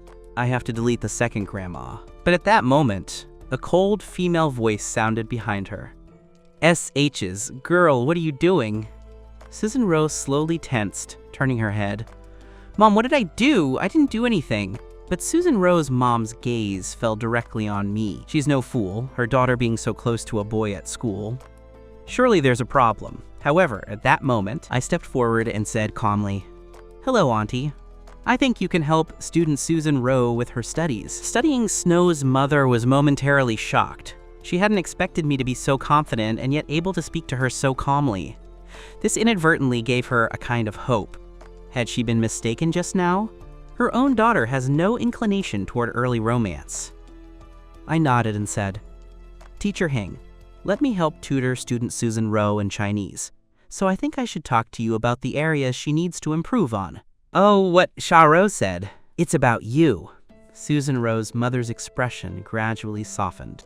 After all, the homeroom teacher had already sent her Susan Rowe's grades for this exam. She saw them too. Susan Rowe's progress on her Chinese grades. And today she's also ready to thank the classmates who are helping her daughter. By the way, you just said Xiao Rowe's grades could improve. Susan Rowe's mother asked in response to her question. I answered very calmly. Although student Susan Rowe scored 120 points this time, I had reviewed most of the questions with her. It should be considered an outstanding performance. If she wants to get such a high grade on the next monthly exam, he'll have to work harder. Beside me, Susan Rowe saw how calm I was, and her eyes lit up involuntarily. She hadn't expected her husband to be so smart as a child. She used outstanding performance to explain his grade on this monthly exam. So even if you can't cheat in the future, even if you get a little less, you could justify it. Or is that how it is? This fellow, really, thank you very much. Susan Rowe's mother smiled a little and said kindly, by the way, you said he still has areas he can improve on. So what should I do as her mother?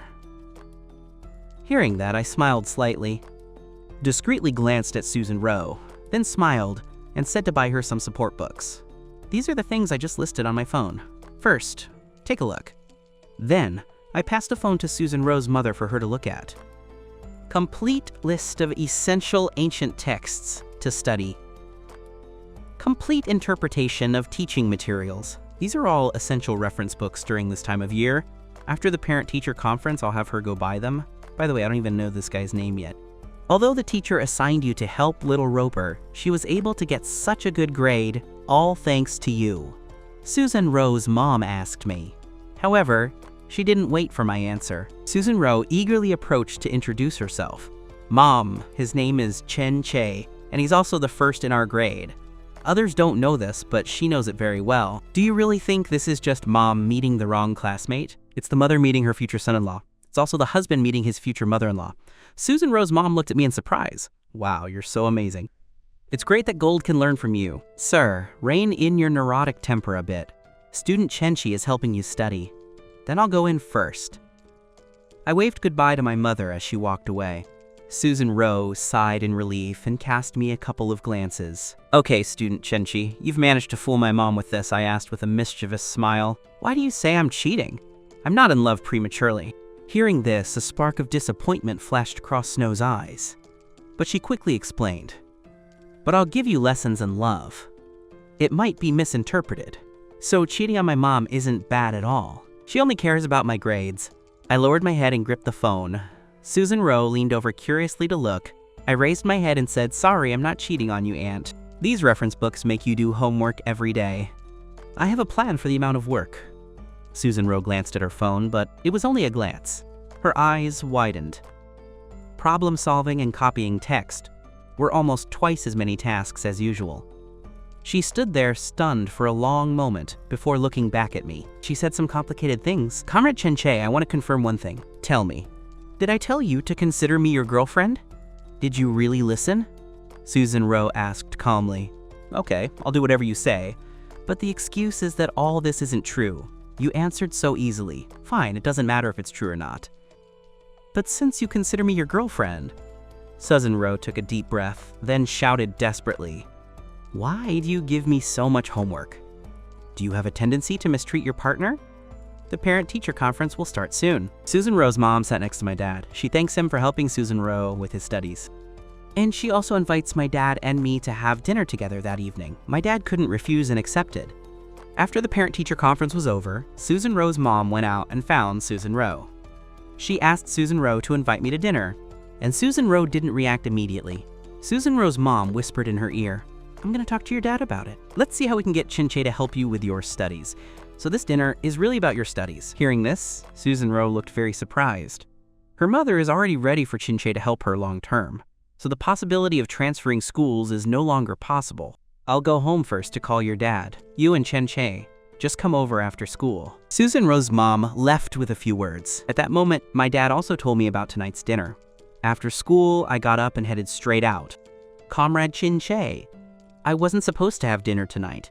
Why did you leave without waiting for me? Susan Ro immediately followed me from behind. I returned to the dorm to pick up my clothes. I glanced at her, and Susan Ro seemed to notice. Then I'd meet at the school entrance about 10 minutes later. Susan Ro gathered her things and quickly left the dorm. She saw me at the school entrance. Hey, Buddy Chin, I made you wait. Susan Ro excitedly ran up to me. Let's go across the street to take a taxi. There are plenty of taxis there. Susan Ro pointed across the street, but I shook my head. You take a taxi, I'll take the bus. Because I'm treating Susan Ro to dinner this week. And besides the living expenses, the change in my purse isn't enough for the taxi fare. Susan Ro was stunned for a moment, then quickly remembered my family situation. It's not very good right now, so she approached me, then I'll go with you. The two of us will go to the bus stop near the school to wait for the bus and pass the time. Susan Ro would talk to me from time to time about what we talked about. Of course, we talked about how to have a relationship. This was the most useful way to cultivate feelings between us. Comrade, Chinche, now that you have a cell phone, you know that when you're in a relationship, you know what to do if you're not together. Snow asked, call you. I felt confused too. It's not quite right. Snow shook her head, but still felt comforted. At least Chenche didn't say he would call his girlfriend, but talked about himself. That is to say, in Chenche's subconscious, she had already become his girlfriend. Immediately, Susan Ro said confidently, in addition to making calls, you can also send text messages. I'm testing you. At night, a text message is sent to wish you good night. So, what do you send in the morning? I unconsciously replied, good morning. Sheikhe quickly corrected the error. You can't send text messages in the morning. You have to make a call. because the first call of the morning should be made to the other person. And then, looking at the phone, he blows. That's how it's done. Susan Rowe took out his phone and blows into the microphone. You know what I'm doing. I raised an eyebrow. Tea's not just blowing. This is called The Best Time Is in the Morning, and I only care about you. It wasn't long before the number 11 bus to the Grand Hotel Yan. Sue and Roe arrived, and I immediately joined the crowd. But there were no more seats in the car, not even enough room to stand. It was also very hot inside. Susan Rowe kept fanning herself with her hand. I made my way around the car, then pushed through the crowd to clear a path for Susan Rowe. I arrived at the bus exit door. After the bus pulled away, a cool breeze began to blow through the crack in the door. Susan Rowe nodded in satisfaction, then turned around and said, "It's much better here." "Thank you, Chin Chin, you've improved a lot." I asked her with a puzzled expression. "What clear progress?" "Now you know how to take care of your girlfriend, even when you take the bus." Susan Rose smiled contentedly, her lips pursed. The corners of her lips curved in a slight smile. Before, during my 3rd year of high school, she would take the bus home with me every Friday. But my house is closer to the school, so every time I dropped it off, I had to change buses to get back. "You don't usually take a taxi home?" I asked pointedly. "Yes, but who prefers a taxi when you can take the bus?" Susan Rowe pouted, and a flashback to that moment in junior year quickly appeared in her mind. The time we took the bus home together, there was only one seat, and I gave it up to her. But she couldn't stand the sight of me standing. So, being very shy at the time, she gently suggested that I sit in the seat. And she was sitting on my lap. She remembers that both she and I had very pink cheeks at that moment. It was like we were doing something inappropriate for us. Back then, this was definitely very intimate contact. So it didn't matter whether we took the bus or not. What mattered was having the opportunity to be near me. But I shouldn't allow her to do that now. Susan Rowe thought with a slight headache, not knowing why. Clearly, we had only met a year before, and my attitude toward her was as if I had changed into a different person. I was as cold as could be, if it weren't for the fact that I had to teach her how to date. Every time she wanted to pursue me to cultivate a relationship, I'd mercilessly reject her. I was really annoyed. Suddenly, as they rounded a curve, the entire carriage tilted slightly. Susan Rowe, who was holding the bar, couldn't maintain his balance. His body tilted back slightly, but collided with a firm chest. Suaner looked back. It turned out I'd been standing behind her the whole time. Suddenly, something came to Suanar's mind. She faked a yawn and said in a somewhat tired tone, "Comrade Chenchi, don't you feel sleepy?" "She's sleepy." I frowned, remembering it clearly. Suan Rose always falls asleep on public transport, so whenever she travels on business, she always calls me to accompany her, just so I can wake her up before getting out of the car or off the plane. Wake her up. Yes, and there's no seat. Fellow Chenchi, you can use your shoulder. Suan Rose rubbed her eyes without waiting for my reply, looked sleepy, and rested her head on my shoulder. Suanar's acting was very convincing. Even I didn't notice anything strange because Susan Rowe was portraying her true self. Her hair fell alongside her small head and rested on my shoulder. A few stray strands brushed against my face. Even just by breathing normally, I could smell a fresh fragrance. It was the scent of shampoo mixing with the fragrance Susan Rowe was wearing. Without realizing it, I looked down to see Suan R's relaxed face. At that moment, she looked completely at ease, enjoying herself with her eyes closed. Whether in her previous life or after reincarnation, she was confident in giving everything to herself. My hand was able to avoid reminding me of my situation and Suanar's. We had both been reincarnated in this era. Suanar's feelings toward herself were so bold, without any fear. But I was always cautious, constantly hesitating. Even at first, I didn't know if I should approach Susan Rowe as well. I intend to try to get along, see if we can avoid the mentality of past life difficulties. Instead, I act like a girl who doesn't know what to do as a man, since I'm sure I like this girl. Because I don't dare admit it. At that moment, I made a decision. Suddenly, there was another turn. Suan Rowe placed both hands directly on my shoulders. Her pale eyes were wide open, meeting mine. I took a deep breath and spoke softly. I'm not actually 17 either. However, Suanar's reaction exceeded my expectations. Susan Rowe seemed really angry, don't be so exaggerated. She realized I was trying to take advantage of her. Just tell him what you think, it's not like you won't admit it. Soo-in-ro had the expression of someone whose tricks have been discovered, yet he insists he's not 17. Let me tell you, even if you're still in kindergarten, I want to grope too. Hearing that, I was stunned. What kind of reasoning is this? Fellow Chenchi, I didn't actually do it to intentionally grope. Soo-in-ro thought for a moment, saying that didn't seem right, so he quickly changed his tone. I'm just acting as your love teacher to guide you. Her analysis was very convincing. Girls are close to you, even if you can't respond to them naturally. You can't play along, but I understand. After all, you've never been in a relationship before, and you're very nervous about it. Coming up with that absurd excuse about age, that's also very normal. Hearing her say this, I couldn't help but laugh and cry at the same time. It turns out I didn't even understand what she meant. Hey, I couldn't help but laugh out loud. It seems this girl seems to enjoy the process of cultivating her feelings again, so I couldn't help but tease Soo-in-ro a little. And what about the other girls who are close to me? Shouldn't I respond to them too? No, it can't be. This definitely can't be. Soo-in quickly shook her head. It must be the girl you like. But it seems I don't have any girl I like. What are we going to do?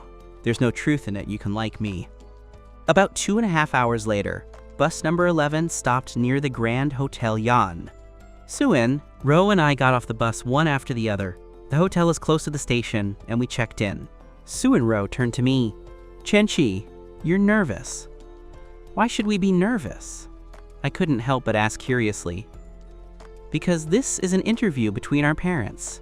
It's very likely that it will decide matters of our entire lives. Soo-in-ro put on a serious expression. I rolled my eyes at her. Do you think it's possible? Oh, this is just a performance with you.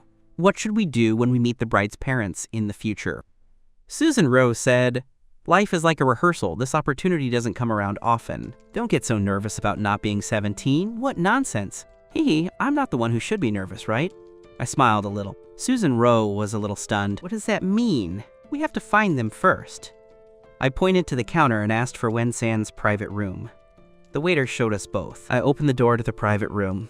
Dad was already sitting in the booth. He had his hands clasped between his legs. He seemed a little nervous. On the other hand, not only Soo-in-ar's mother, Wee-lan, was there, even her father had come. However, on the table in front of his parents, there was a pile of books. Little Ro, they've arrived. Look at these reference books. They're all books that classmate Chenchi said you had to read next week. Remember to bring them to school. Wen-an stood up and said something. Soo-in wished she could bang her head against the wall with so many reference books. It's not suicide. At that moment, I took a step forward. Auntie, I can actually give Soo-in-ro some of these chores on the weekends. Hearing this, Soo-in-ro's frustrated expression instantly turned to joy. Then I sat next to Dad, and Soo-in-ro sat between her parents. First, I want to thank Chenchi for helping Soo-in-ro with her studies. As Soo-in-ar's mother, I expressed my gratitude. Wee-nan stood up with his drink in his hand. Then, Wen-an's father also raised his glass. Everyone clinked their glasses, announcing the start of the dinner. Soo-in-ro's mother specially invited my dad and me to dinner, mainly because of Soo-in-ro and my academic results. So of course, the conversation also revolves around studies. The weaning couple have always been very courteous to me. They say they like that I'm such an ambitious child. Originally, Soo-in-ro felt bored watching this uninteresting dinner, but upon hearing her parents say this, she secretly breathed a sigh of relief. Because I was afraid that after being reborn, the time of their meeting with me would change, so would their parents' attitude toward me. However, now they seem quite satisfied. It seems Chenchi becoming an outstanding student is also a good thing. Although his emotional intelligence is quite low, he's clearly a caring boy. Now, surprisingly, he's become a straight guy. Both families sat down together to dinner, the atmosphere very harmonious. But Wee-lan didn't just want to offer his thanks in such a simple way. After eating a little, she cautiously revealed her purpose. Brother Chen and Comrade Chenchi, actually, as parents, you certainly want your children to do well academically. Goodslan blushed, rubbed his hands together and said, so I think, since the two children are classmates and share the same desk, it's a good idea for you to help each other. Then I could ask student Chenchi to dedicate more time to helping CIA Oru. Soo-in's father added, if you feel it's affecting student Chenchi's studies too much, then there's no problem. We're just asking. M.W. Shannon nodded. Dad looked at me with a bit of hesitation and said in a low voice, this, Chenchi, you decide for yourself. I said calmly, in fact, I'm already following the teacher's instructions. giving him language lessons every day. No, Auntie, that's not what I mean. Weenan quickly shook his head. What Auntie means is, for example, during the winter and summer holidays, you could also help Oro study. Hearing this, I flatly rejected, I can't. Good Sinan and Sue and Rose's father felt tense. I continued. Because after the holidays, I plan to do some work during the holidays. Susan and Rose's parents looked at each other, then laughed. If this is what I'm worried about, then it becomes very simple. Wanan continued. Actually, our family owns a pretty good mobile phone company. Every year, many graduates come to our company. We also offer part-time jobs for high school students during the holidays. If possible, how about you come to our company? I'll think about it. I didn't reply immediately. Okay, Aunt will give you the phone number. If you want to work during winter break, we're always welcome. Good morning. Sinan gave me her cell phone number. Susan R. smiled happily beside her. At first, she was worried about my attitude toward her. How can I make sure she'll be with me even when I'm on vacation? But now there's no need to worry. Mom and Dad's help is still crucial. Of course, they don't know that their own daughter still has such intentions toward me. After dinner, it was around 8 o'clock. Susan R. returned home with her parents, and Dad and I returned home too. Chinchi, I bought some noodles. Back home, this weekend I have to go to the factory to work overtime. I might not return home. Eat the noodles you have. Dad signaled me. Okay, I nodded. Forget it, Dad. He gritted his teeth, took out a $100 bill, and handed it to me. Chenchi, take it with you to a restaurant. You're at the growing stage now. I can't make you feel slighted. Dad sighed. Of course I know what my father thinks. In this society, money can't buy everything, but without money it's hard to get ahead in anything. So when I made the wish to be reborn, I specifically made a wish to earn money. Upon returning to the room, I took out my phone and checked the futures market. Aside from the stocks I bought, the other futures were also developing as I expected. Now all I have to do is wait for the big harvest in January next year. Suddenly, a text message alert rang. When I opened it, I saw that the sender was an elderly woman. Chenchi, you're sleeping now. We're starting distance learning. Your girlfriend sent you a text. What should you reply? I thought for a moment and replied, I don't have much credit. Please add my cuckoo number. Susan Rowe didn't even ask me. She just added my penguin number, which I had memorized perfectly. Because my penguin number, but that was her only form of entertainment in the company. Before, when she had nothing to do, she used to log in to my penguin number to play the mobile game that became very popular, Trans Gore. As for her own number, it had already been blocked by the game company for some time. The reason was players allegedly trying to sell heads. The system immediately took action. At that moment, Susan Rowe nearly exploded with rage. What does it mean to be a gamer? I'm just a newbie. After adding my cuckoo number as a friend, she said hello and sent a heart. If there's anything to say, I'll say it. I replied, how about going out to play this weekend? Going to the movies and shopping. Going to the amusement park. These are the key topics I should teach you. Susan Rowe was eager to try. I raised an eyebrow. You finished the weekend homework I assigned you today. After a series of ellipses, Susan Rowe let out a sigh. Okay, then I'll stay home this weekend. Wow, who told me to like you? Sure, whatever you say. I can't stay home all the time. I have to exercise, like next week's track meet. I'm also planning to sign up. Susan Rowe immediately responded. How about we sign up for the relay race? If it's the baton you give me, you might be able to break the world record. Looking at the content sent on her phone, Susan Rowe began to fantasize about the schoolyard track. The boy under the sun passed her the baton. She misplaced her hand when she grabbed the baton, and she directly squeezed the boy's hand. So they started running together, holding hands in front of all the students at school. Running together on the track, this kind of student romance he hadn't felt in a long time. But then her dreams were interrupted when she saw my question I'd sent. There's no gender separation in relay races. I think being a spectator is what suits me best. Monday morning. Susan Rowe came to my seat and handed me a carton of milk. It seemed like this gesture had already become part of his life. Good morning, Chenchi. She greeted me sweetly. Then she took a reference book out of her backpack and handed it to me. At the same time, she complained, just to do this. I haven't watched any of the series Shawa recommended. I only skimmed them a little. In fact, I did all the exercises. As for whether they're correct, I'll check them for you tonight in the studio. I returned the reference book to Suin R. By the way, Chenchi, Susan-ro suddenly remembered something. Can you give me homework? So as your love teacher, I shouldn't give you homework. I suddenly had a bad feeling. We'll do this. Susan-ro had a brilliant idea. This weekend, I'll take you to see my parents' company.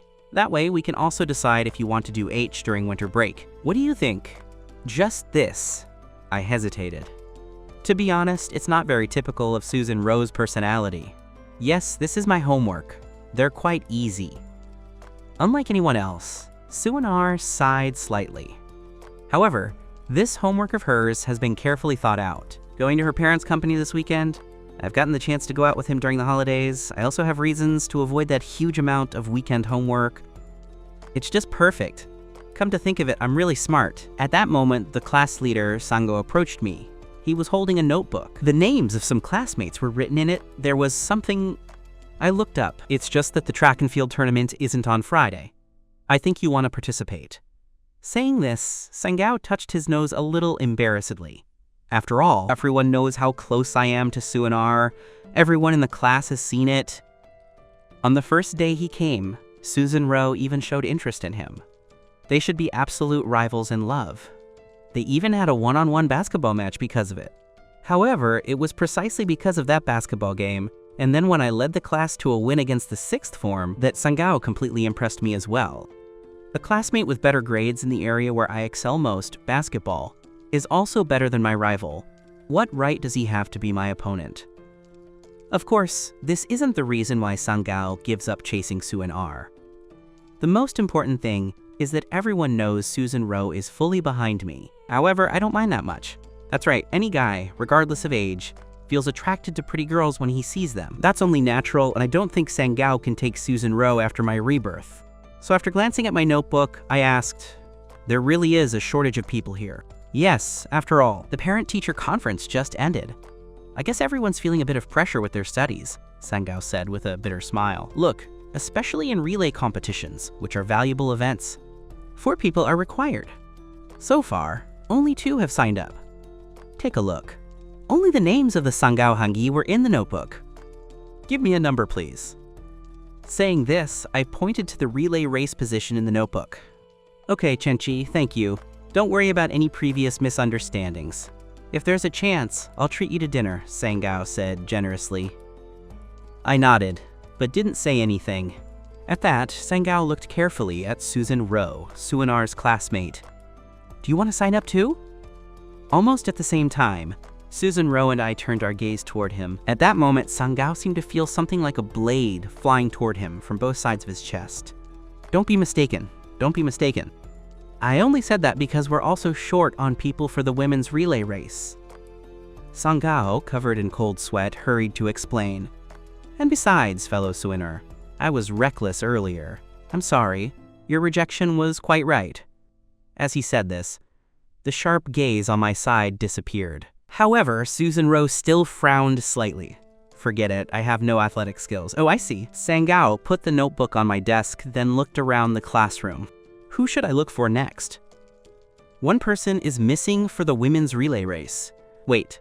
At that moment, Susan-ro snatched up the notebook and quickly looked up. What's going on? Sangao looked at Susan-ro in a daze. Sign up for the relay race. You want to participate too. Not even 2.5 minutes had passed. Susan-ro changed his mind. Seriously? Comrade Susan-ro, are you sure you want to participate in the women's relay race? Sangao was surprised. His task, of course, was to gather the number of participants. Yes, I'm sure. Susan-ro nodded firmly, without a doubt. It's fine, thanks to you.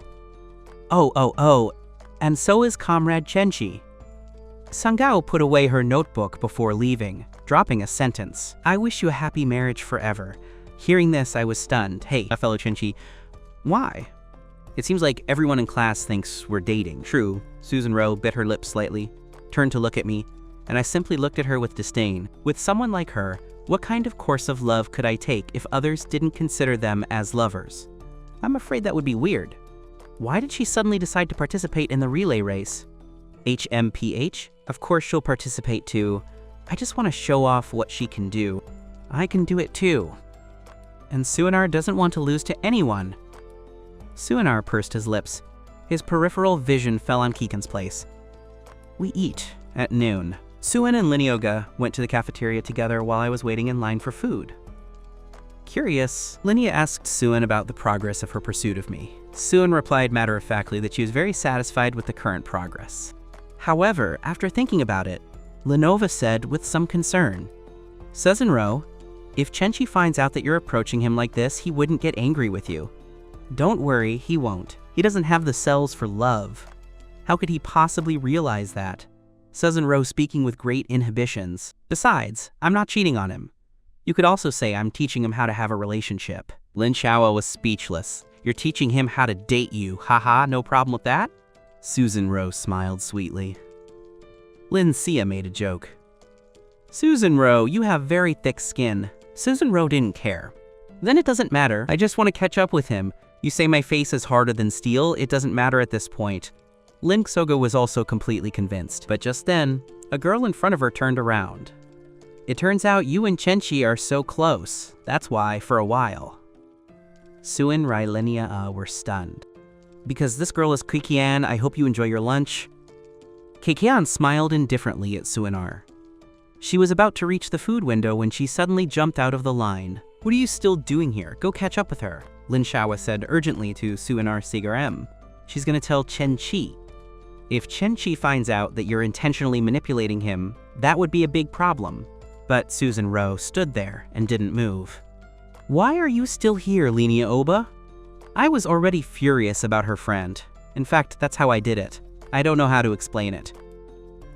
Suin lowered her head gently. This is the kind of thing where one is aware of one's own guilt. She couldn't find a way to explain it either. "But Chenchi is so close, he'll definitely believe you." Lin Xia said again, "Do you really think you are that close?" Suzin-ro raised her head and looked at her best friend. She bit her lip. "But I don't know for sure that I only made Chenchi be with me through strategies." Lin Xiaowa was stunned for a moment. "It seems that what you said, Suzin-ro, also makes sense. I wanted to kick out the famous Suzin-ro on the first day. In this kind of thing, I would really believe in Suzin-ro, not Kikian. I definitely have it." Suddenly, Lin Xiaowa's eyes flashed. "Fellow Suzin-ro, aren't you the one who's unsure whether Chen Chi will believe you?" "I have an idea." "What method?" Suzin-ro asked curiously. "Making innuendos." Lin Xiaowa winked at her. "Chen Chi's best friend is Hianfan. I just have to bring him over and ask him." "Right, it really will work." Suzin-ro was a little worried. "Don't worry. At least we'll be able to truly know Chen Chi's attitude toward you. Just in case he doesn't really care. That kind of thing." Lin Xia said to Suzin-ro optimistically, and Suzin-ro nodded thoughtfully. In fact, at first, he thought that saying things might be very serious. It's because he instinctively feels that deceiving someone's feelings is a very shameful behavior, even though she herself had been reborn. Even though she knew that even if she had the chance to choose her husband once more, that man would still be me. But these reasons seem sufficient. Only she knows. At noon, after lunch, this is the first time since I transferred to Lieri-Susen High School, he intentionally chose a seat farther away from me. It's also the first time he hasn't sneaked a look at me while eating. By now, I guess Queen has already told me everything. If I had known before, I would have run after Kikian at the same time. Maybe I could have defended myself a little, turned the black into white. At this moment, even Suzin-ro herself feels she's too worried about what she might lose, but it's already done. She can only follow Lin Xiaga's advice and first find Hianfan to sound out at 1 p.m. The students in the cafeteria had already started leaving one after another. I went to find Hianfan. Lin Xiaga got up and left. Suzin-ro was so nervous she was fiddling with her fingers because she really didn't know what to do. "Xiao-ua, why did you drag me so hastily? I still have to go play basketball, otherwise I won't have a spot later." Soon, Hianfan's voice was heard complaining. Suin immediately looked up. I only saw Lin angrily grabbing Hamfan. "Hamfan, I'm Suinar's classmate. I have something very important to ask you. You must answer before you leave." Linhua spoke authoritatively. "What question?" Hianfan was confused. "Exactly. I'll ask you one by one first." Lin Xia dragged Hianfan to sit opposite Suinar. Qian went to look for Chen Chi just now. "Yes, it was, but how do you know?" Hianfan asked curiously. Do you know what Qian and Chenqi talked about? Lin Xia continued asking this. There are a lot of them right now. I was playing with my phone because I had to register on a website, so I used Chenqi's number. He and Fan remembered. Ina kicked him in the shin. Who cares about that? I asked them suddenly. Hian Fan hit his forehead. He abruptly looked at Suan R. Oh, right, Susan Rowe also talked about you. Ah, Susan Rowe was worried. If so, it must be because Qian told me and… Chenqi. What was his reaction? Lin Ia Oba asked quickly. Her expression was quite bad. Hian Fan seemed scared. Lin, XAY, Susan Rowe looked at each other. Even Hian Fan was scared. Like that shows how angry I am. Classmate Susan Rowe. How about we take a day off this afternoon? Lin Zhaoa said to Susan Rowe carefully.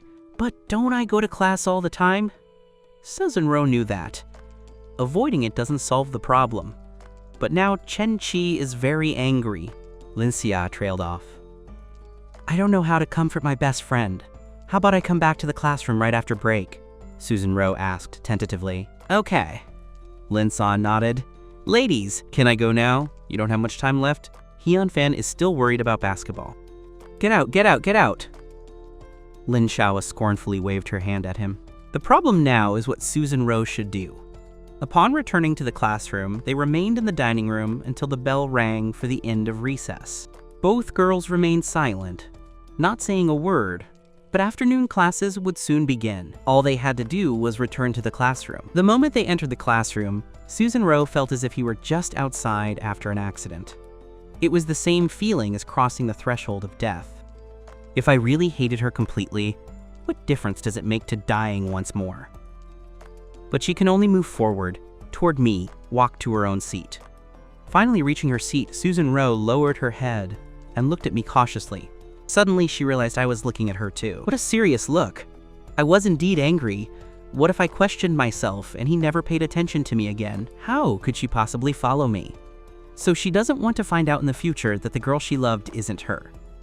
This is your answer, I suddenly said coldly. Susan Rowe was so hurt she was almost in tears. How could I tell her? She really didn't know. And I went on to say the topic I assigned you for the weekend isn't just for you to complete, but for you to do it seriously.